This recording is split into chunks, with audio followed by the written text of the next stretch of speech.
Hello friends. तो आज हम जो क्रैश कोर्स हम रन कर रहे हैं जेई और नीट के लिए, उसमें इलेक्ट्रोस्टैटिक्स टॉपिक हमारा चल रहा है। उसका आज हम आखिरी पार्ट 3 डिस्कस करेंगे।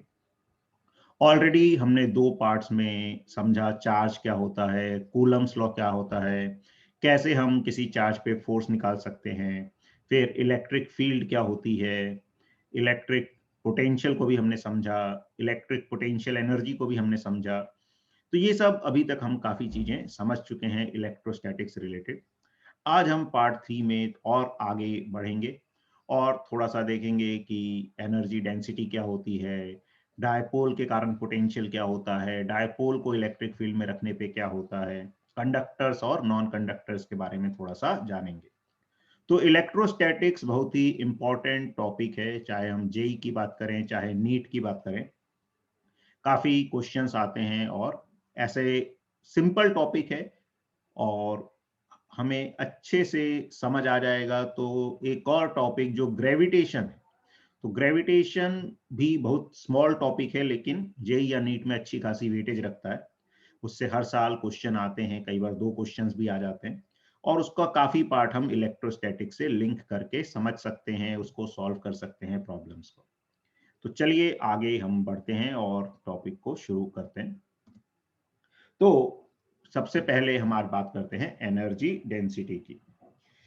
तो ये यूट्यूब पर भी लाइव लेक्चर चलता है। तो एक मिनट में यूट्यूब पर भी लॉग इन कर लूँ जिससे जो स्टूडेंट्स यूट्यूब पर कनेक्ट हो रहे हैं उनके भी हम व्यूज या जो कमेंट है उनको देख सकें।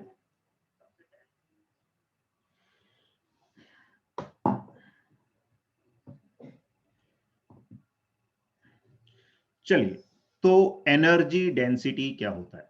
तो एनर्जी डेंसिटी देखो, जैसे डेंसिटी क्या होती है, मास पर यूनिट वॉल्यूम। वैसे ही एनर्जी डेंसिटी की जब हम बात करते हैं तो एनर्जी डेंसिटी क्या होती है? एनर्जी डेंसिटी होती है एनर्जी पर यूनिट वॉल्यूम या energy stored in a unit volume, हम इसको ऐसे बोल सकते हैं।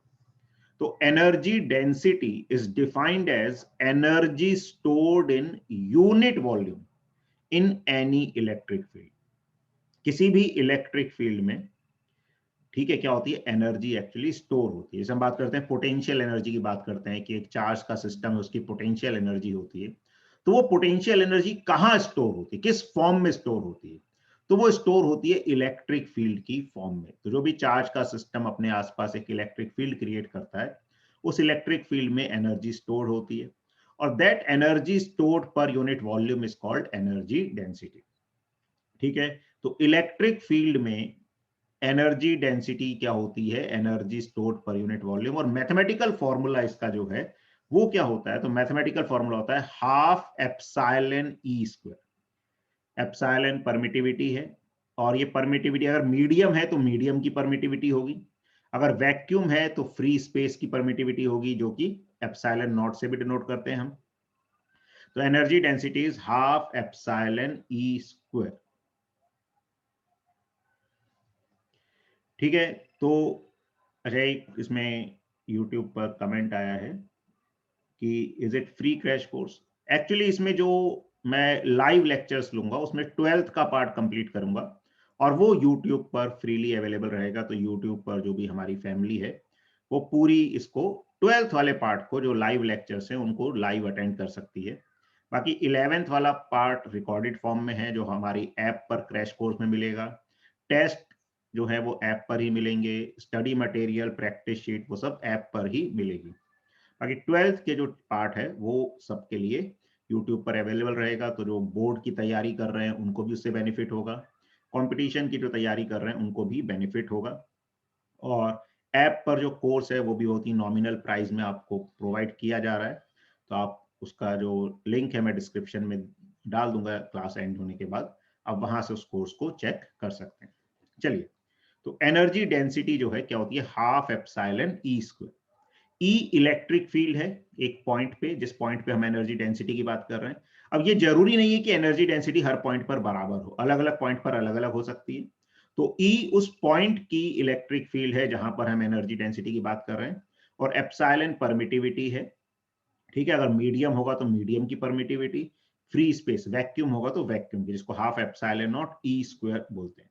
कई बार ये डायमेंशनल एनालिसिस में भी पूछ लेते हैं कि हाफ एप्सिलॉन ई स्क्वायर का डायमेंशनल फॉर्मूला बताओ, half epsilon naught E square का डायमेंशनल फॉर्मूला बताओ। तो वहां पर हम क्या होते हैं, पहले एप्सिलॉन नॉट का डायमेंशनल फॉर्मूला सोचने लगते हैं, फिर ई का सोचने लगते हैं और थोड़ा कंफ्यूज हो जाते हैं, टाइम वेस्ट करते हैं। तो उसकी बजाय हमें अगर ये याद है कि ये किसका फॉर्मूला है, एनर्जी डेंसिटी का, और एनर्जी डेंसिटी क्या होती है, एनर्जी अपॉन वॉल्यूम, तो उससे हम आसानी से डायमेंशनल फॉर्मूला निकाल सकते हैं। ठीक है, तो एनर्जी डेंसिटी जो है वो हम इस तरह से समझ आ रहा है। एनर्जी की क्या डायमेंशन होगी, जो डायमेंशन होगी mL2T-2, और वॉल्यूम की क्या हो जाएगी, L3। ठीक है, तो E is electric field intensity at a point, and epsilon is epsilon naught epsilon R, अगर मीडियम की बात कर रहे हैं। Epsilon R relative permittivity of medium होता है, या डाइलेक्ट्रिक कांस्टेंट भी बोलते हैं, और एप्सिलॉन नॉट होती है परमिटिविटी ऑफ फ्री स्पेस। ठीक है, तो ये हमें पता होना चाहिए। इसका यूज करके हम एनर्जी निकाल सकते हैं किसी रीजन में। जैसे हम एक एग्जांपल यहाँ पे ले ले कि मान लो एक इनफाइनाइट शीट है, नॉन कंडक्टिंग चार्ज शीट है,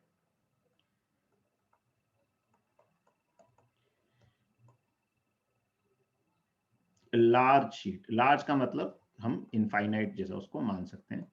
इस पे चार्ज डेंसिटी है सिग्मा, और इसके सामने कोई हमने एक वॉल्यूम कंसीडर किया स्मॉल, एक क्यूब मान लो, ए साइड का क्यूब मान लिया। अब कोई पूछ लेता हमसे find energy stored in the cube, find energy stored in the cube, इस क्यूब में कितनी एनर्जी स्टोर होगी। तो इस शीट के कारण फील्ड क्या होती है, यूनिफॉर्म फील्ड होती है। तो यूनिफॉर्म फील्ड होती है, कितनी फील्ड होती है, सिग्मा बाय 2 एप्सिलॉन नॉट। अब अगर इलेक्ट्रिक फील्ड यूनिफॉर्म है तो एनर्जी डेंसिटी भी कांस्टेंट आ जाएगी। तो जो एनर्जी डेंसिटी है वो आ जाएगी half epsilon naught E square. तो ये आ जाएगा half epsilon naught E square is sigma square bye 4 epsilon not का स्क्वायर। एक एप्सिलॉन नॉट से एप्सिलॉन नॉट कट गया। अब अगर एनर्जी डेंसिटी कांस्टेंट है तो एनर्जी डेंसिटी क्या होती है, एनर्जी पर यूनिट वॉल्यूम। ठीक है, तो अगर कांस्टेंट है तो डायरेक्टली हम क्या कर सकते हैं, वॉल्यूम से मल्टीप्लाई कर सकते हैं एनर्जी डेंसिटी को, तो एनर्जी आ जाएगी। और अगर कांस्टेंट नहीं होगी तो फिर हमें इंटीग्रेशन भी करना पड़ सकता है। तो ये एनर्जी पर यूनिट वॉल्यूम आ जाएगा sigma square bye 8 epsilon naught. तो जो एनर्जी स्टोर्ड आएगी वो वॉल्यूम, वॉल्यूम क्या हो जाएगा क्यूब का, साइड क्यूब होता है वॉल्यूम ऑफ क्यूब, तो sigma square A cube by 8 epsilon not. Sorry, एक मैंने गड़बड़ कर दी क्या, नहीं ठीक है। ठीक है, तो half epsilon naught E square, E square हो गया sigma square bye 4 epsilon not का स्क्वायर, एप्सिलॉन नॉट कट गया, तो this is the energy stored in a volume of this cube.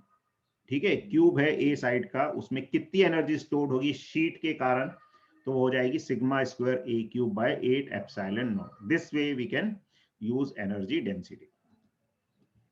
ठीक है, अच्छा ये क्वेश्चन यहाँ पे, अच्छा ठीक है, ये क्वेश्चन सेम क्वेश्चन मैंने पीछे ले लिया, यहाँ पे शो भी कर रखा है हमने। ठीक है, तो ये क्वेश्चन है, इसमें हमें इंटीग्रेट करने की ऐसा जरूरत नहीं है क्योंकि इलेक्ट्रिक फील्ड कांस्टेंट है, तो ये एनर्जी हम इस तरह से निकाल सकते हैं। चलिए अब हम बात करते हैं relation between electric field intensity and potential. Electric field intensity और पोटेंशियल में क्या रिलेशन होता है। देखो अब ये रिलेशन कहां से आता है, अगर हम 11th का थोड़ा सा हमें याद हो तो पोटेंशियल एनर्जी और फोर्स में क्या रिलेशन होता है। तो हमने क्या देखा था कि पोटेंशियल एनर्जी जो होती है वो होती है माइनस जो है integral F dot D R, या फोर्स जो है वो क्या होता है minus D U by D R. अब देखो पोटेंशियल एनर्जी क्या होती है, पोटेंशियल एनर्जी होती है चार्ज इंटू पोटेंशियल, और फोर्स जो है ये होता है Q इंटू ई।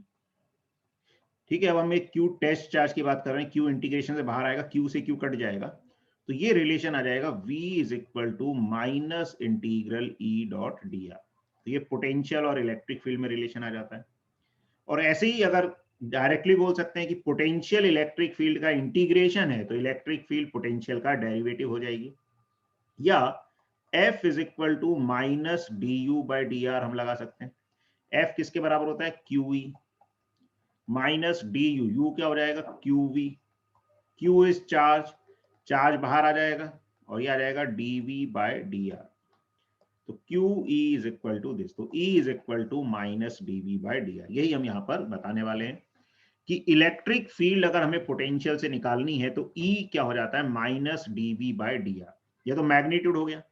वेक्टर फॉर्म में अगर बात करेंगे तो into R cap, unit vector जो है रेडियल डायरेक्शन में उससे मल्टीप्लाई कर देंगे। तो R cap is unit vector along increasing R और रेडियल डायरेक्शन। अच्छा, ये वाला फॉर्मूला जो है minus dV by D R, ये तब यूज होगा जब पोटेंशियल आर का फंक्शन है, पोटेंशियल आर पे डिपेंड कर रहा है। अब कई बार ऐसा भी हो सकता है कि पोटेंशियल एक्स वाई जेड का फंक्शन दे दिया, तो फिर हमें क्या करना पड़ेगा? इलेक्ट्रिक फील्ड के कंपोनेंट्स निकालने पड़ते हैं। ठीक है, कैसे? फंक्शन का क्या मतलब है? जैसे अगर पोटेंशियल ऐसे दे दिया 6r², ये तो आर का फंक्शन हो गया, इसको सीधे डिफरेंशिएट कर देंगे। अगर पोटेंशियल ऐसे दे दिया x² y plus y³ z type का, तो ये एक्स वाई जेड का फंक्शन है, इसको डायरेक्ट तो हम इंटीग्रेट डिफरेंशिएट कर नहीं सकते आर के रिस्पेक्ट में। तो उस केस में हमें क्या करना पड़ता है? कंपोनेंट निकालने पड़ते हैं इलेक्ट्रिक फील्ड के। तो Ex क्या होता है? Minus del V by del X. X component of electric field is minus del V by del X. यहाँ पे डेल जो है, ध्यान रखना है, ये तो देखो यहाँ पे हम डी भी बोल सकते हैं, डेल बोलने की जरूरत नहीं। डी मतलब ये ऐसे पूरा डी लिखते हैं हम, ठीक है। और यहाँ पे हम क्या बोल रहे हैं? डेल। डेल का मतलब ऐसे टाइप की नोटेशन। तो डेल कहाँ यूज किया जाता है इंटीग्रेशन में? डेल का मतलब होता है पार्शियल, सॉरी डिफरेंशिएशन में यूज किया जाता है। तो डेल का मतलब क्या होता है? Partial differentiation. तो del V by del X का मतलब कि हम पार्शियल डिफरेंशिएशन कर रहे हैं पोटेंशियल का with respect to position. Partial differentiation का क्या मतलब है? कि अगर हम एक्स के रिस्पेक्ट में डिफरेंशिएट करते हैं तो वाई और जेड को कांस्टेंट मान के चलेंगे। ऐसे ई वाई क्या हो जाएगा? Minus del V by del Y. यानी कि हम y के रिस्पेक्ट में डिफरेंशिएट करेंगे तो x और z को कांस्टेंट मानते हुए चलेंगे। ऐसे ई जेड हो जाएगा minus del V by del Z. तो ये हमारे पास तीन कंपोनेंट आ जाएंगे इलेक्ट्रिक फील्ड के, E X, E Y, E Z. तो नेट इलेक्ट्रिक फील्ड हो जाएगी E X I cap plus E Y J cap plus E Z के कैप। ठीक है। और अगर पोटेंशियल फाइंड करना है इलेक्ट्रिक फील्ड से तो v क्या हो जाएगा? Minus integral E dot D are.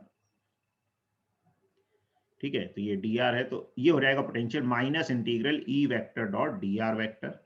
और इसमें भी अगर इलेक्ट्रिक फील्ड कंपोनेंट फॉर्म में दी हुई है, ये तब होगा अगर इलेक्ट्रिक फील्ड r के फंक्शन में दी हुई है, जैसे E दे दिया kq बाय r² टाइप का, या ठीक है, तो ये r का फंक्शन है तो डायरेक्टली हम माइनस ई डॉट dr कर देंगे।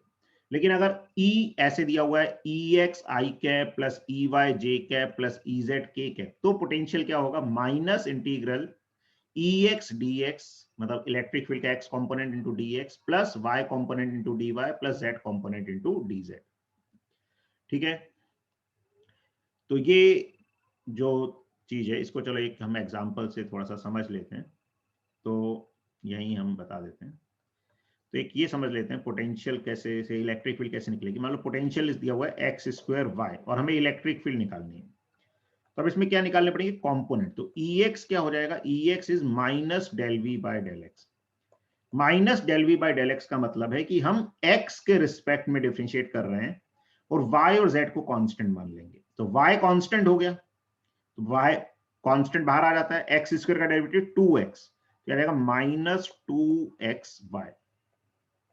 ठीक है, फिर Ey निकालेंगे, Ey हो जाएगा minus del V by del Y. अब x और z कांस्टेंट हो गया, तो x कांस्टेंट हो गया तो x² कांस्टेंट, y का डेरिवेटिव y के रिस्पेक्ट में 1, तो यह रहेगा माइनस x²। और Ez की बात करेंगे तो Ez हो जाएगा minus del V by del z। अब z की तो कोई टर्म ही नहीं है, तो x और y दोनों ही कांस्टेंट है, तो कांस्टेंट का डेरिवेटिव क्या हो जाएगा? 0। तो जो इलेक्ट्रिक फील्ड है ओवरऑल वो क्या आ जाएगी? Minus 2xy I cap minus x² j cap. इस तरह से इलेक्ट्रिक फील्ड को हम लिख सकते हैं। ठीक है, बाकी प्रॉब्लम सॉल्विंग क्लासेस में और इनके एग्जांपल्स हम लोग करेंगे। तो ये इस तरह से हमें अभी रिजल्ट्स ध्यान रखने हैं और फिर इनको अप्लाई करना हम और आगे सीखेंगे। चलिए अब हम बात करते हैं electric potential due to a small dipole.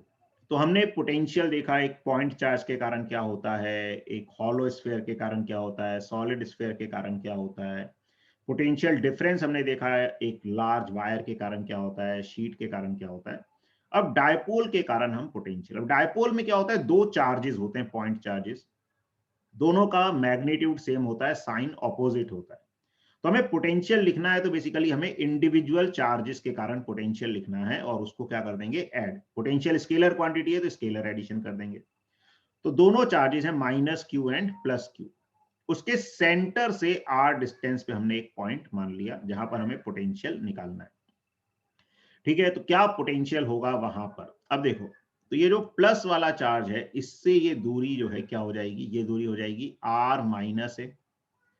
और ये जो माइनस वाला चार्ज है इससे ये दूरी, सॉरी आर माइनस ए ये माना है तो ए बाय 2 हो जाएगी। अगर हम टोटल डिस्टेंस 2a मानते हैं कई बार, तो ये डिस्टेंस जो हमने आर माइनस ए बाय 2 लिखी, आर माइनस ए हो जाती है अगर ये टोटल 2a मानते हैं। क्यों? क्योंकि डिस्टेंस किसी भी पॉइंट की डायपोल के सेंटर से मानी जाती है। अगर हम इस डिस्टेंस को a मान रहे हैं तो फिर ये r माइनस ए बाय 2 हो जाएगी और माइनस क्यू से हो जाएगी r प्लस ए बाय 2। यहाँ पे ये भी ध्यान रखना है कि अब डायपोल मोमेंट यहाँ पर क्या हो जाएगा, q इंटू ए। अगर हम दोनों चार्जेस के बीच की डिस्टेंस को 2a मानते तो डायपोल मोमेंट क्या होता, q इंटू 2a के बराबर होता। तो पोटेंशियल जो है क्या आ जाएगा किसी भी पॉइंट पर, तो माइनस वाला जो चार्ज है और प्लस वाला चार्ज, इनसे दूरी पता चल गई। तो प्लस वाले चार्ज से कितनी दूरी है, r माइनस ए बाय 2। और पोटेंशियल कैसी क्वांटिटी है, स्केलर। तो प्लस क्यू के कारण क्या पोटेंशियल आएगा, K Q divided by R minus A by 2। और माइनस क्यू वाले के कारण क्या पोटेंशियल आएगा, K into minus Q divided by R plus A by 2। This is plus sign. तो जो पोटेंशियल है हम इसको एलसीएम लेके सॉल्व करेंगे और r ग्रेटर देन a लगा देंगे, तो हम बेसिकली इस टर्म को इग्नोर कर देंगे एक तरीके से। तो क्या रिजल्ट आ जाता है हमारे पास, तो पोटेंशियल आ जाता है K Q A by R square और q इंटू ए पी के बराबर आ जाता है। तो potential on the axis of dipole is K P by R square. तो अगर एक डायपोल है, उसका डायपोल मोमेंट है p, सेंटर से r दूरी पर कोई पॉइंट है, उस पॉइंट का जो पोटेंशियल है, मान लो ये ए पॉइंट है, तो पोटेंशियल एट पॉइंट ए क्या हो जाएगा, K P by R square. This is the potential at point A on the axis. ठीक है, अच्छा थोड़ा सा इसमें ध्यान रखेंगे, आगे हम और इसको समझेंगे। अगर हम नेगेटिव साइड में कोई पॉइंट लेते हैं इस तरफ, तो माइनस वाले चार्ज का पोटेंशियल ज्यादा होगा, प्लस वाले का कम होगा, तो पोटेंशियल नेगेटिव आ जाएगा। अगर मैं ये बी पॉइंट लूंगा तो पोटेंशियल एट पॉइंट बी क्या आएगा, माइनस के पी बाय आर स्क्वायर आ जाएगा, अगर इसकी भी डिस्टेंस आर हम मानते हैं तो।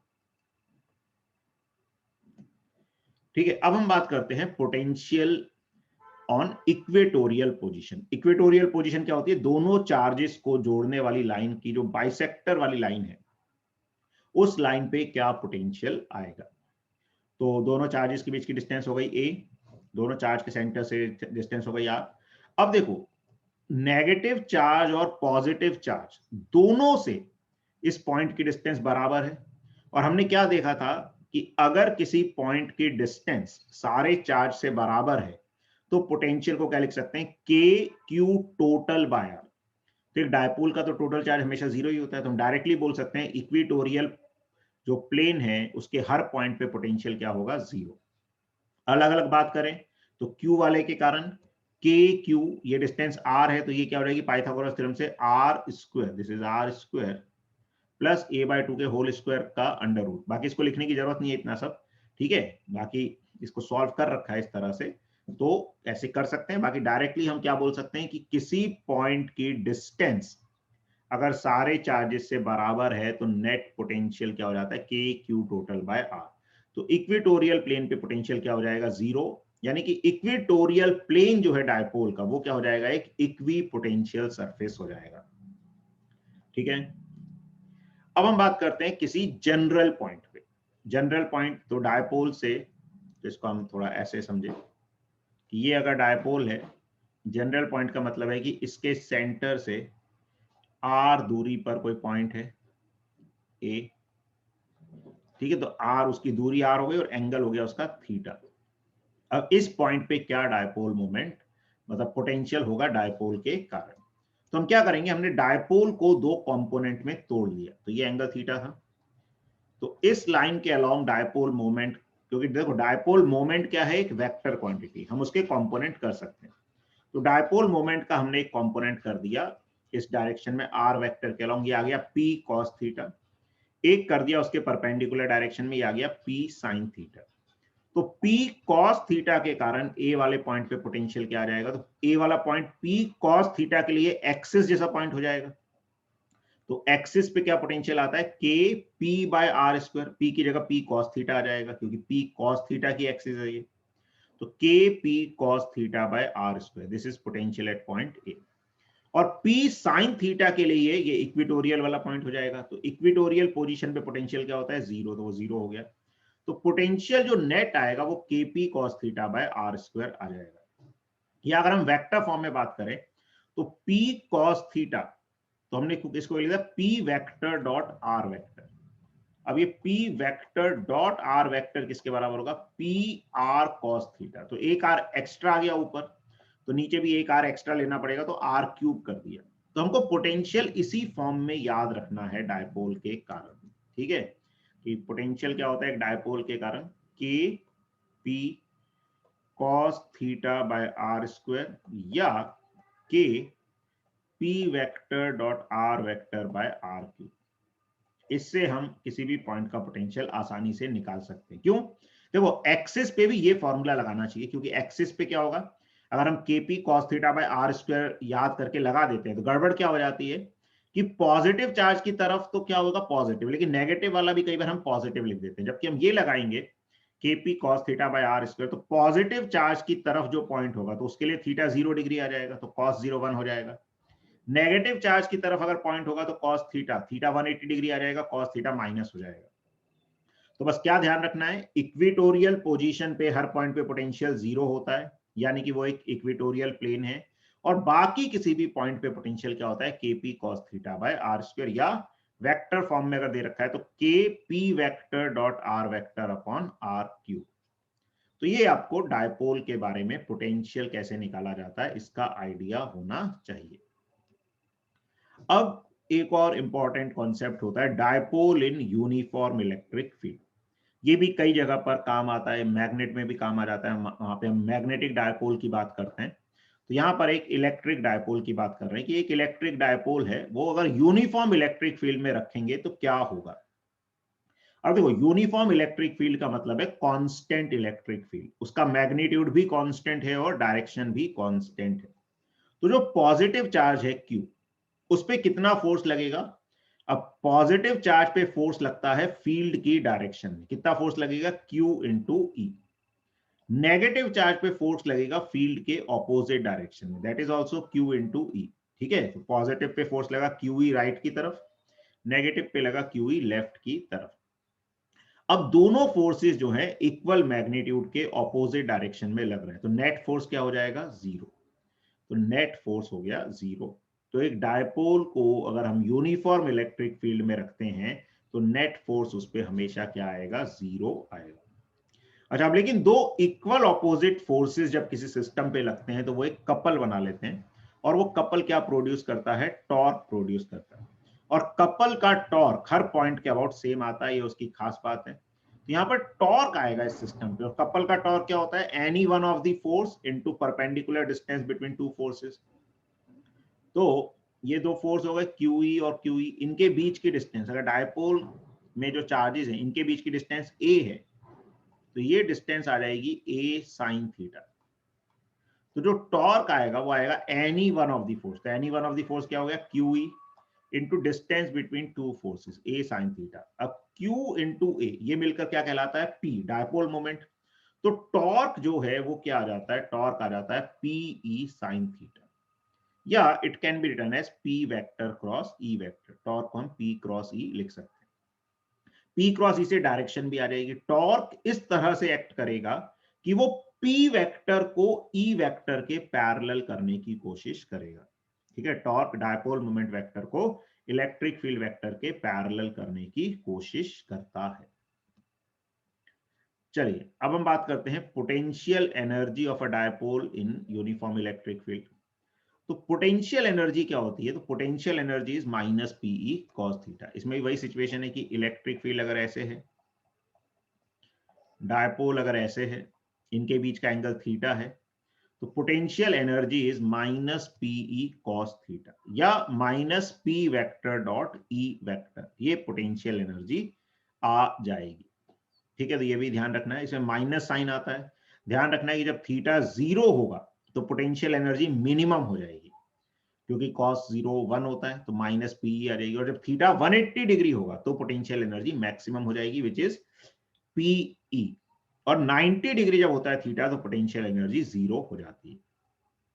ठीक है, अब और इसमें जो मिनिमम पोटेंशियल एनर्जी वाली स्टेट है वो स्टेबल इक्विलिब्रियम की होती है। देखो, जहां पर नेट फोर्स भी 0 हो और नेट टॉर्क भी 0 हो, वो इक्विलिब्रियम पोजीशन होती है।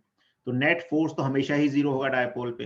अब टॉर्क आया था पीई साइन थीटा, वो कहां कहां पर 0 होगा? एक 0 डिग्री पर, एक 180 डिग्री पर। ये दोनों इक्विलिब्रियम पोजीशन होती हैं। 0 डिग्री वाली स्टेबल इक्विलिब्रियम पोजीशन होगी, वहां पे पोटेंशियल एनर्जी मिनिमम होगी, या वहां से डिस्प्लेस करने पे वहीं आने की टेंडेंसी होगी डायपोल की। Theta is equal to 180 degree unstable equilibrium की पोजीशन होगी, वहां पे पोटेंशियल एनर्जी मैक्सिमम होगी, और वहां से डिस्प्लेस करने पे डायपोल के दूर जाने की टेंडेंसी होगी।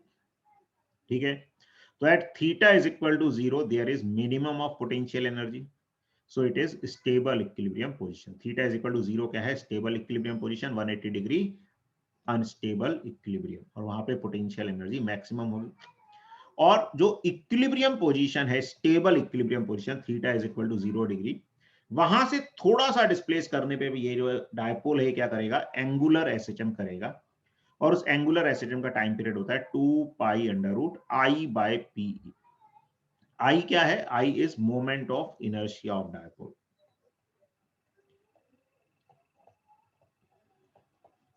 I is moment of inertia, P dipole moment है, E इलेक्ट्रिक फील्ड है। मोमेंट ऑफ इनर्शिया अगर डायपोल फ्री है तो सेंटर ऑफ मास से पास होने वाली एक्सिस के अबाउट लिया जाता है, और अगर डायपोल कहीं पे हिंज है तो उस हिंज पॉइंट के अबाउट मोमेंट ऑफ इनर्शिया लिया जाता है। चलिए अब हम बात करते हैं थोड़ा सा कंडक्टर्स एंड नॉन कंडक्टर्स के बारे में। तो इस पे भी काफी क्वेश्चंस पूछे जाते हैं, तो हमें इसकी भी अच्छी से समझ होनी चाहिए। तो सबसे पहले हम बात करते हैं नॉन कंडक्टर्स। तो नॉन कंडक्टर्स में क्या होता है? देखो, चार्जेस सभी में होते हैं, कंडक्टर हो चाहे नॉन कंडक्टर हो, everything is made up of atoms. और एटम में प्रोटॉन, न्यूट्रॉन, इलेक्ट्रॉन सब चीजें होती हैं। Neutrons are neutral particles, protons पे पॉजिटिव चार्ज होता है, इलेक्ट्रॉन्स पे नेगेटिव चार्ज होता है। तो कंडक्टर्स में हो, नॉन कंडक्टर हो, कैसी भी बॉडी हो, सब में चार्जेस होते हैं।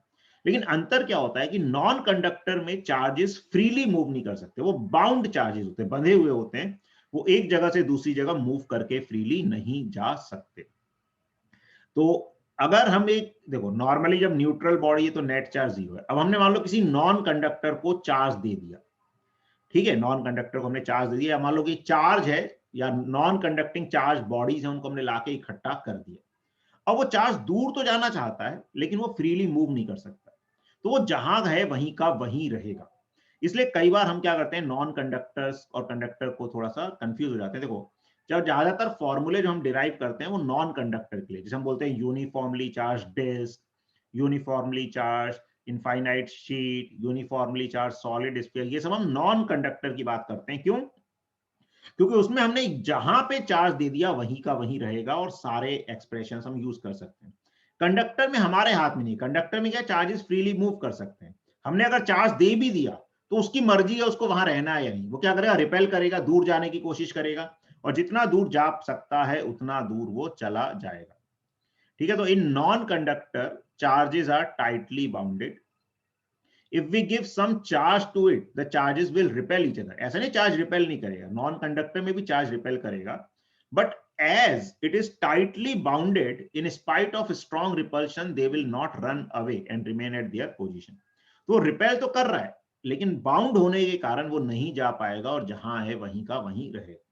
थोड़ा बहुत इंडक्शन का इफेक्ट आता है उसमें भी, ऐसा नहीं, इंडक्शन जो होता है उससे नॉन कंडक्टर में भी चार्जेस का पॉजिटिव और नेगेटिव सेंटर सेपरेट हो जाता है, डायपोल मोमेंट क्रिएट हो जाता है, लेकिन चार्जेस फ्रीली मूव नहीं कर पाते हैं, तो इसलिए वो इफेक्ट थोड़ा कम होता है। अब कंडक्टर्स में क्या होता है, कंडक्टर को अगर हमने चार्ज दे दिया तो वो भी रिपेल करेगा। अब वो फ्रीली मूव कर सकता है तो वो क्या करेगा, रिपेल करके जितना दूर जा सकता है उतना दूर चला जाएगा। अब लेकिन अपने आप बॉडी से बाहर नहीं निकल सकता, तो वो बॉडी की कहां चला जाता है, बाउंड्री तक चला जाता है, तो बॉडी की बाउंड्री पे आ जाता है। तो in conductors charges are very loosely bound. If we give some charge to it, the charges will start repelling, charge repel करेगा, ठीक है, दूर चला जाएगा, और safest position at maximum distance वो चला जाएगा एज फार एज पॉसिबल। तो चार्जेस कहां पहुंच जाते हैं, सरफेस पे पहुंच जाते हैं कंडक्टर। तो इससे एक इंपॉर्टेंट पॉइंट ये निकलता है कि no extra charge can remain inside the conductor. Extra मतलब कोई भी हमने न्यूट्रल बॉडी है तो एटम्स तो हैं, उसमें पॉजिटिव नेगेटिव सब चार्जेस है, लेकिन कोई एडिशनल चार्ज दिया, चाहे वो पॉजिटिव है चाहे वो नेगेटिव है, वो एक्स्ट्रा चार्ज कंडक्टर के अंदर नहीं रह सकता, वो मूव करके कहां आ जाएगा, सरफेस पे आ जाएगा। ठीक है, जितना भी एक्स्ट्रा चार्ज देंगे it will come to the surface. अब कंडक्टर की कुछ प्रॉपर्टीज की बात करते हैं। ये प्रॉपर्टीज की बात हम कर रहे हैं इलेक्ट्रोस्टैटिक कंडीशन में, ठीक है, फॉर इलेक्ट्रोस्टैटिक कंडीशन। इलेक्ट्रोस्टैटिक मतलब जब चार्जेस स्टेशनरी हो जाएंगे, हो सकता है चार्जेस मूव करें, लेकिन मूव करके फाइनली एक स्टेशनरी स्टेट आएगी, so we talk about that condition. क्योंकि ये जो कॉन्सेप्ट है, आप बोलोगे कि फिर करंट इलेक्ट्रिसिटी में जब करंट फ्लो करता है, सर यहाँ तो डिफरेंट चीज है, तो वहां चार्जेस मोशन में रहते हैं। यहां हम बात कर रहे हैं इलेक्ट्रोस्टैटिक कंडीशन में क्या होगा। तो net electric field in the conducting material due to all sources zero. तो कंडक्टिंग मटेरियल के अंदर हमेशा इलेक्ट्रिक फील्ड जीरो होगी।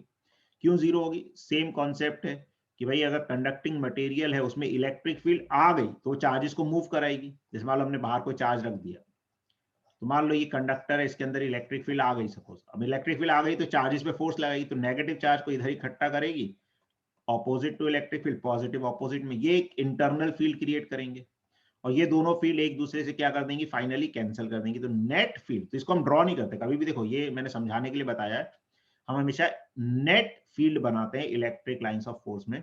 तो कंडक्टर के अंदर इलेक्ट्रिक फील्ड हमेशा क्या होगी, जीरो, और कभी भी इलेक्ट्रिक लाइंस ऑफ फोर्स उसमें एंटर करते हुए नहीं दिखाएंगे, मतलब उसके अंदर इलेक्ट्रिक फील्ड लाइंस कभी ड्रॉ नहीं की जाती हैं। Next, electric field is always perpendicular to the metal surface. Metal surface की हमेशा इलेक्ट्रिक फील्ड क्या होती है, परपेंडिकुलर होती है। जैसे कंडक्टर है तो इलेक्ट्रिक फील्ड हमेशा उसके परपेंडिकुलर होगी, और जैसे ए पॉइंट पे है तो वो क्या हो जाएगी, sigma A by epsilon naught. Sigma A वाले पॉइंट के आसपास की लोकल सरफेस चार्ज डेंसिटी, मतलब छोटा सा रीजन मान ले ए पॉइंट के आसपास, उसकी चार्ज डेंसिटी क्या है। ऐसे बी पॉइंट पे क्या हो जाएगी, sigma B by epsilon naught. इसमें भी ये परपेंडिकुलर क्यों होगी, क्योंकि अगर कोई कंपोनेंट सरफेस के अलोंग आ गया, मतलब अगर एंगल पे हुई फील्ड मान लो, तो उसका एक कंपोनेंट सरफेस के अलोंग आ जाएगा, और सरफेस के अलोंग जो कंपोनेंट आएगा वो क्या करेगा, फिर चार्जेस को मूव कराएगा। तो चार्जेस को मूव कराएगा मतलब that is not electrostatic condition. और चार्ज मूव करके जब फाइनली रेस्ट पे आएंगे तो तभी आएंगे जब वो इलेक्ट्रिक फील्ड के इस कंपोनेंट को जीरो कर देंगे। तो इसलिए इलेक्ट्रिक फील्ड हमेशा सरफेस के कैसी होगी, परपेंडिकुलर होगी, और उसकी वैल्यू कितनी होती है, सिग्मा बाय एप्सिलॉन नॉट। फिर the surface of a conductor is a kind of equipotential surface. अब देखो सरफेस के अलोंग इलेक्ट्रिक फील्ड नहीं है। अब इलेक्ट्रिक फील्ड होती किसके कारण है, पोटेंशियल डिफरेंस के कारण, या इलेक्ट्रिक फील्ड की डायरेक्शन में ही पोटेंशियल डिफरेंस आता है।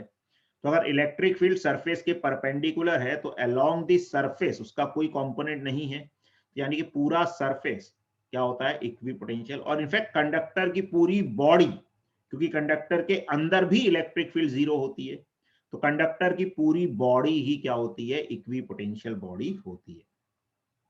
उसके बाद in absence of external electric field, charges will be distributed such that the charge density and hence electric field will be higher at the place where radius of curvature is small। ये भी एक important point है।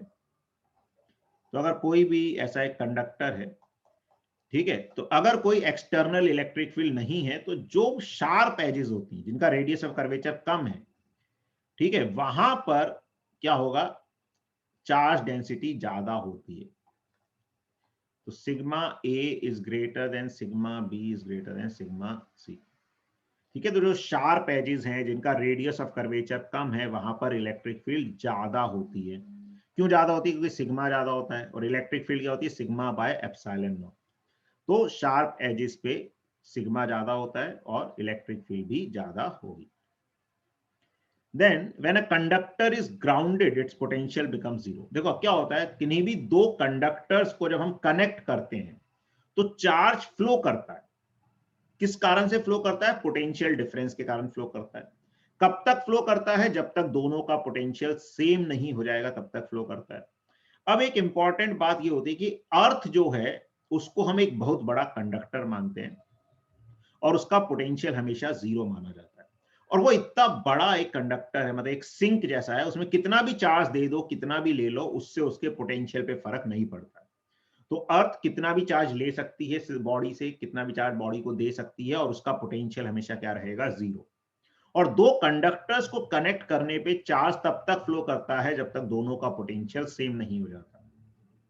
तो अगर हम एक conductor को ground कर देंगे तो क्या होगा? उसका पोटेंशियल फाइनली जीरो हो जाएगा, चार्जेस फ्लो करेंगे and finally it's potential will become zero. और अर्थ का पोटेंशियल हमेशा जीरो ही रहेगा, चाहे कितना भी चार्ज उसमें फ्लो कर जाए, चाहे उससे फ्लो करके बाहर आ जाए।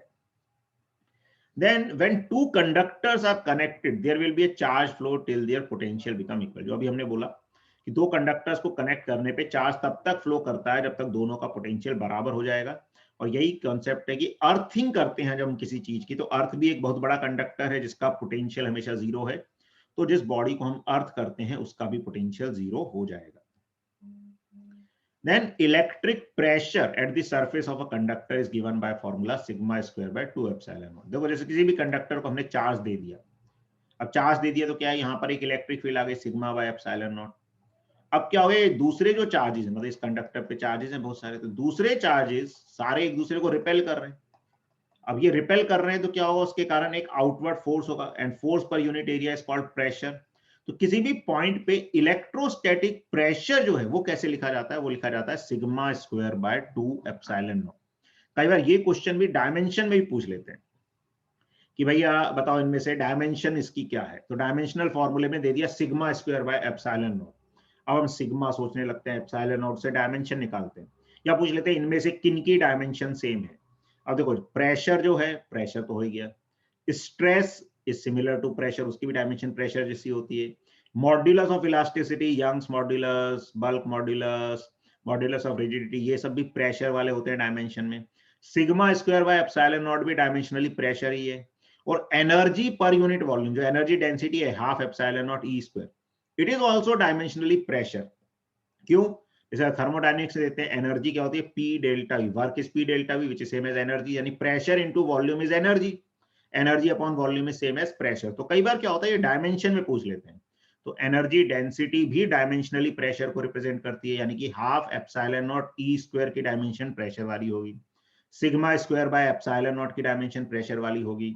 मॉड्यूलस ऑफ इलास्टिसिटी सारे प्रेशर वाली डायमेंशन के होते हैं, स्ट्रेस प्रेशर वाली डायमेंशन का होता है, प्रेशर खुद प्रेशर वाली डायमेंशन का होता है। तो ऐसे कई बार डायमेंशन में भी ये इंफॉर्मेशन काम आती है, तो हमें ध्यान रखना है।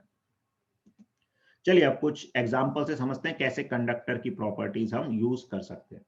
तो देखा, two concentric spherical shells of radii r1 and r2। अरे ये जनरल क्वेश्चन है, अभी जिसमें कंडक्टर नहीं भी होगा तो चलेगा, नॉन कंडक्टर भी चलेगा। कह रहे दो शेल्स हैं, एक के चार्ज है Q1, एक पे Q2, find out potential at point ए।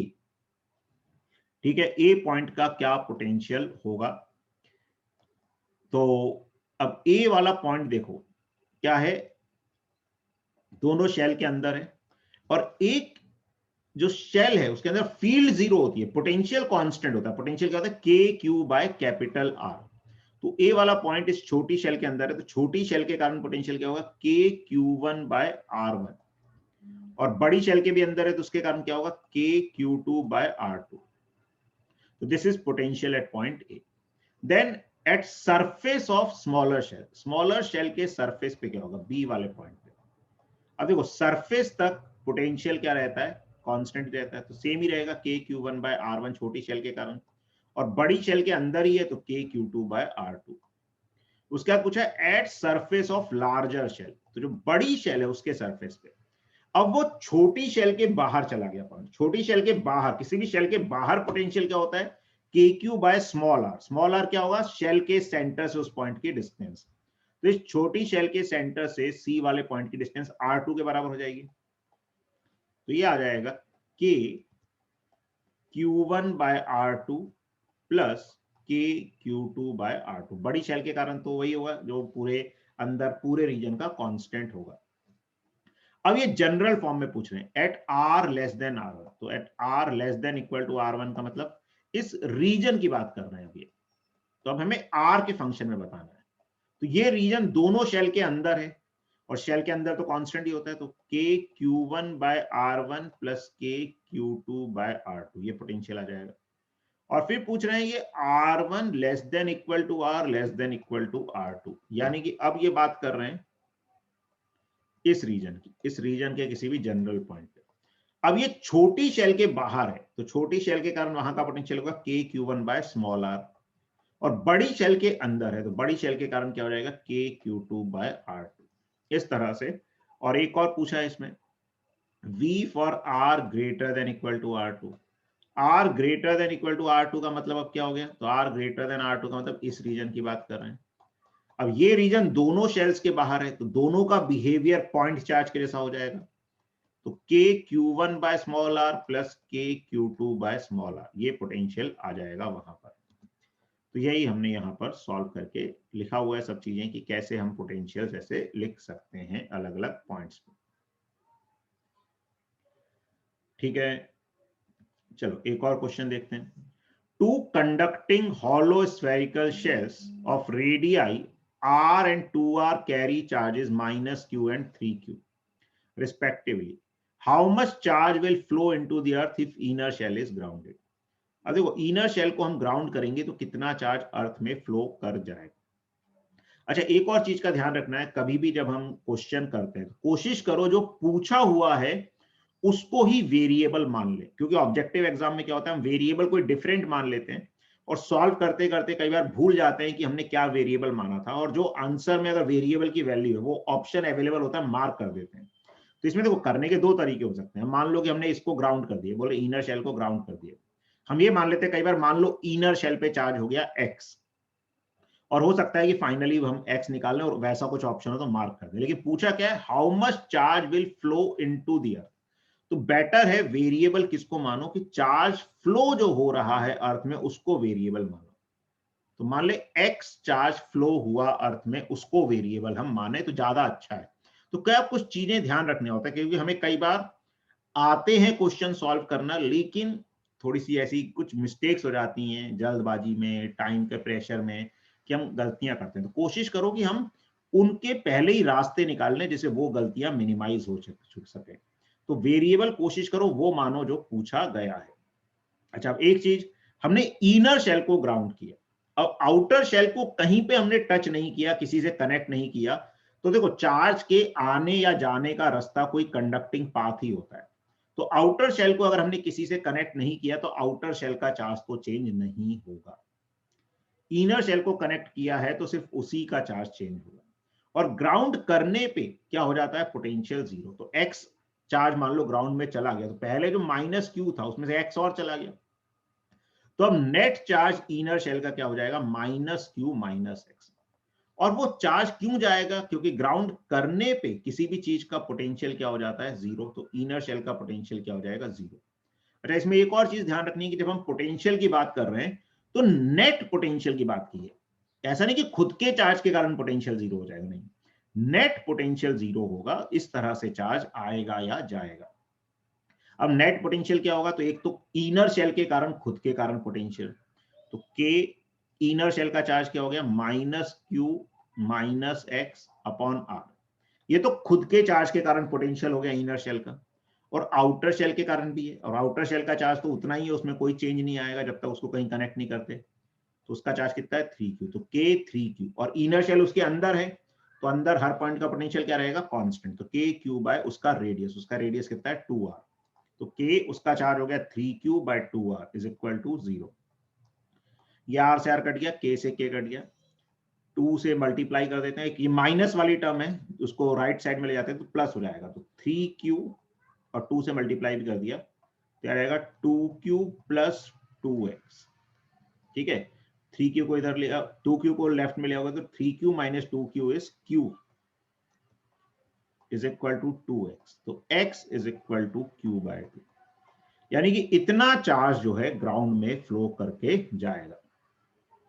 ठीक है, तो कितना चार्ज ग्राउंड में फ्लो करेगा, q/2 चार्ज ग्राउंड में फ्लो करेगा। तो इस तरह से इसको हम सॉल्व कर सकते हैं। ठीक है, तो ये मेन सब पॉइंट्स कवर हो गए। तो हमारे पास टाइम है, एक दो और एग्जांपल हम कर लेते हैं। देखो, इसमें एक दो चीजें और हमें ध्यान रखनी होती हैं कि अगर लार्ज पैरेलल कंडक्टिंग प्लेट्स होती हैं,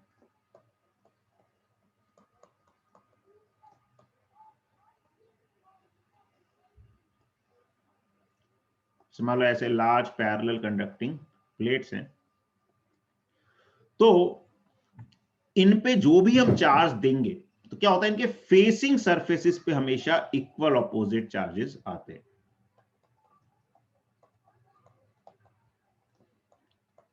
facing surfaces have always equal and opposite charges.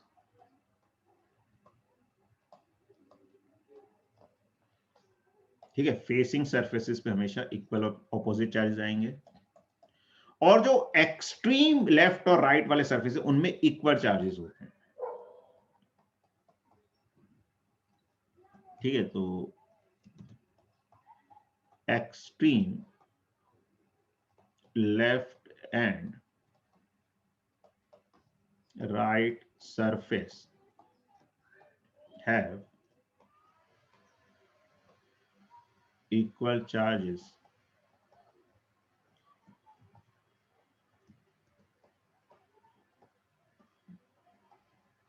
which is equal to half of total charge, जो total charge का half होगा।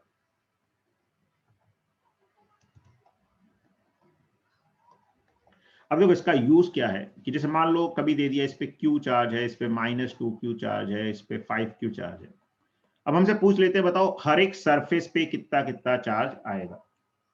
ठीक है, तो अब कैसे करोगे, तो एक तो ये कि थोड़ी मेहनत करो, या सिंपल सी बात क्या होती है, हमेशा ध्यान रखना है, ऐसे कितनी भी प्लेट हो, 3, 4, 5,000, 5,000, 50,000, कुछ भी हो, हम कर सकते हैं, टोटल चार्ज ऐड कर लो। तो Q माइनस 2Q ऐड किया, -Q plus 5Q is 4Q, तो टोटल चार्ज 4Q है। तो extreme left and extreme right surface पे टोटल चार्ज का आधा आएगा। ठीक है, समझ आ रहा है? तो टोटल चार्ज कितना है, तो पहले हमने टोटल चार्ज निकाल लिया, टोटल चार्ज इज 4Q, उसका आधा इधर आ जाएगा 2Q, आधा इधर आ जाएगा 2Q। समझ आया? तो पहले तो टोटल चार्ज निकाल लो, आधा आधा दे दो एक्सट्रीम लेफ्ट और राइट में। अच्छा, अगर हमने आपस में कनेक्ट नहीं किया किन्हीं भी चीजों को, तो नेट चार्ज नहीं बदलता। तो अगर इसके लेफ्ट सरफेस पे 2Q आया, इसका टोटल चार्ज Q था, तो टोटल तो Q ही रहेगा, तो यहां कितना होना पड़ेगा फिर, -Q। ठीक है, 2Q लेफ्ट में आया एक्सट्रीम, तो राइट वाली साइड में जो पहली प्लेट है उसकी राइट सरफेस पे कितना चार्ज आएगा, -Q, क्योंकि दोनों सरफेसेस के चार्ज का सम कितना होना चाहिए, Q। अच्छा, फेसिंग सरफेसेस पे इक्वल ऑपोजिट चार्ज आता है, तो यहां अगर -Q आया तो उसके ऑपोजिट वाले पे कितना चार्ज आएगा, Q। अब फिर ये जो सेकंड प्लेट है, इस पे भी नेट चार्ज कितना था, -2Q, तो -2Q होना चाहिए। तो अगर लेफ्ट वाले पे Q आया तो राइट वाले पे -3Q आना पड़ेगा, जिससे कि दोनों का सम कितना आएगा, -2Q। अब इस -3Q का जो फेसिंग सरफेस है ऑपोजिट प्लेट, दूसरी प्लेट का, वो क्या है, उस पे चार्ज कितना आ जाएगा, 3Q। और देख भी सकते हो 3Q plus 2Q is 5Q। तो ऐसे कई बार पूछा जाता है अलग अलग सरफेसेस पे कितना चार्ज आएगा, तो वो चार्ज हम इस तरह से बता सकते हैं। अच्छा, लेकिन ये डिस्ट्रीब्यूशन तभी करना है जब कोई पूछे कि भैया बताओ इस पर्टिकुलर सरफेस पे कितना चार्ज है, ऐसा नहीं कि आता है तो बस कर देना है। ठीक है, अब कई बार क्या पूछते हैं, इलेक्ट्रिक फील्ड पूछ लेते हैं। यहाँ पे हमें कोई पॉइंट दे दिया, जैसे A B C D, और प्लेट एरिया भी उसके लिए गिवन होता है, प्लेट एरिया जो है इज इक्वल टू ए दे दिया। इलेक्ट्रिक फील्ड अगर कोई पूछ ले, इलेक्ट्रिक फील्ड एट ABCD, तो उसके लिए हमें चार्ज को डिस्ट्रीब्यूट करने की जरूरत नहीं है। देखो, किसी भी इनफाइनाइट प्लेट, चाहे वो लार्ज कंडक्टिंग प्लेट हो चाहे नॉन कंडक्टिंग प्लेट हो, अगर कोई भी एक प्लेट है उस पर नेट चार्ज Q है, अब वो कैसे भी डिवाइडेड हो, ठीक है, उससे कोई फर्क नहीं पड़ता, चाहे यहाँ पे Q1 है चाहे यहाँ पे Q2 है, ठीक है, कोई फर्क नहीं पड़ता, उसके कारण इलेक्ट्रिक फील्ड अगर हम एरिया की टर्म में लिखेंगे तो क्या आएगा, total charge is Q1 plus Q2 by 2a epsilon naught. तो अगर दो सरफेस पे है तो Q1 plus Q2, total Q पता है तो ऐसे ही लिख सकते हैं। और इनफाइनाइट प्लेट की इलेक्ट्रिक फील्ड डिस्टेंस पर भी डिपेंड नहीं करती है। तो अगर हम ए वाले पॉइंट पे बात करें तो उसके राइट साइड में टोटल चार्ज ही देख ले, क्यों टोटल चार्ज देख ले भाई, डिस्टेंस पे तो डिपेंड कर नहीं रहा, और इलेक्ट्रिक फील्ड पॉजिटिव नेगेटिव ही कैंसिल आएगी, ओवरऑल टोटल चार्ज की डिपेंड करेगी। तो ए के राइट में टोटल कितना चार्ज है 4Q, तो जो ए पे इलेक्ट्रिक फील्ड आएगी वो लेफ्ट की तरफ आ जाएगी, ठीक है, कितनी आ जाएगी, तो टोटल चार्ज क्या हो गया 4Q bye 2a epsilon not, यानी कि 2Q by a epsilon naught towards left. अब बी पे देखें तो बी पे टोटल चार्ज नहीं देख सकते, बी के लेफ्ट में अलग से देखो, राइट में अलग से देखो, तो बी के लेफ्ट में कितना चार्ज है Q, और राइट में कितना चार्ज है -2Q और 5Q 3Q। अब देखो Q के कारण फील्ड आएगी इस तरफ, ठीक है, राइट की तरफ, और 3Q के कारण लेफ्ट की तरफ, तो ओवरऑल Q और Q की तो कैंसिल हो जाएगी, बचेगी इतनी 2Q की, और B पर नेट फील्ड इधर आ जाएगी 2Q के कारण, ठीक है, तो वो कितनी आ जाएगी, मैं इधर ही लिख देता हूं 2Q by 2a epsilon not. समझ आ रहा है, Q के कारण आएगी राइट की तरफ, इधर -2Q और 5Q, टोटल 3Q के कारण आई लेफ्ट, तो Q और Q का इफेक्ट कैंसिल हो गया, 2Q की बची, 2Q by 2a epsilon naught, that is Q by 2a epsilon naught left की तरफ। C पे देखोगे, C के अब पूरा चार्ज देखो लेफ्ट में कितना चार्ज है Q and -2Q, -Q charge है C के लेफ्ट में, ठीक है, -C चार्ज है लेफ्ट में, -Q चार्ज है C के लेफ्ट में, माइनस के कारण फील्ड उसकी तरफ आएगी, और 5Q के कारण उससे अवे वो भी उधर ही आएगी, तो टोटल इफेक्टिवली 6Q की फील्ड आ जाएगी लेफ्ट की तरफ, तो जो C पे नेट फील्ड होगी वो 6Q bye 2a epsilon not. देखो ऐसे क्वेश्चन कई बार आते हैं एग्जाम में, हम काफी टाइम वेस्ट करते हैं, तो वो नहीं करना है, डायरेक्ट आसानी से बता सकते हैं, तो 3Q by a epsilon not.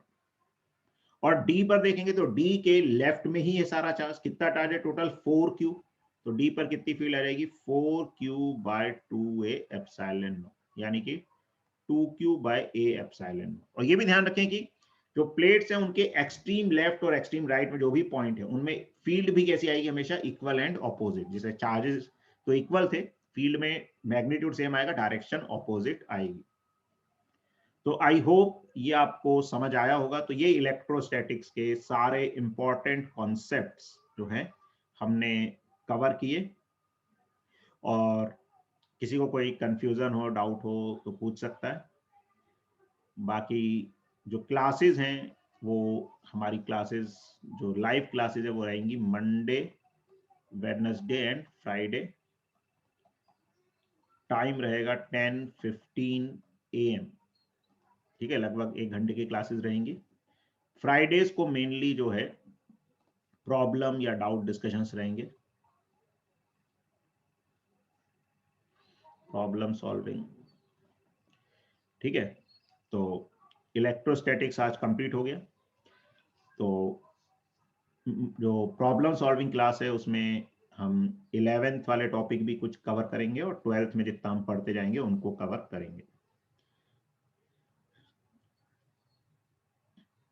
चलिए, तो आशा करता हूँ आप लोग को समझ आ रहा होगा। आपके जो भी कुछ फीडबैक हो, कमेंट हो, आपको लग रहा है कि कुछ और इसमें इम्प्रूवमेंट होना चाहिए, फास्ट है, स्लो है, तो आप यूट्यूब पर कमेंट करके बता सकते हैं, या जिन बच्चों ने कोर्स लिया हुआ है ऐप पर, वो ऐप पे चैट के थ्रू हमें कम्युनिकेट कर सकते हैं हमारे साथ। चलिए, तो आज की क्लास एंड करते हैं। तो आप इसको अच्छे से रिवाइज कीजिए, इलेक्ट्रोस्टैटिक्स को, इसकी प्रैक्टिस कीजिए। इसकी प्रैक्टिस शीट ऐप पे जो कोर्स है उस पर मैं अवेलेबल करा दूंगा, जो स्टूडेंट्स एनरोल्ड हैं उनको, और बाकी लोग भी ऐप पे इसको एनरोल कीजिए, आपको काफ़ी फ़ायदा होगा। बहुत ही रीजनेबल प्राइस पे कोर्स आपके लिए लाए हैं, तो जितने लोग इससे ज्वाइन होंगे उतना उनको फ़ायदा होगा, और आप भी इसको अपने फ्रेंड्स के साथ शेयर कर सकते हैं इंफॉर्मेशन को, जिससे कि औरों का भी फ़ायदा हो, और ज़्यादा स्टूडेंट्स जुड़ेंगे तो हमें भी और मोटिवेशन आएगा ऐसे कुछ नए-नए कोर्सेज़ प्लान करने का और उनको सबके सामने लाने का, नॉलेज को शेयर करने का। चलिए, bye-bye, good luck, have a nice day.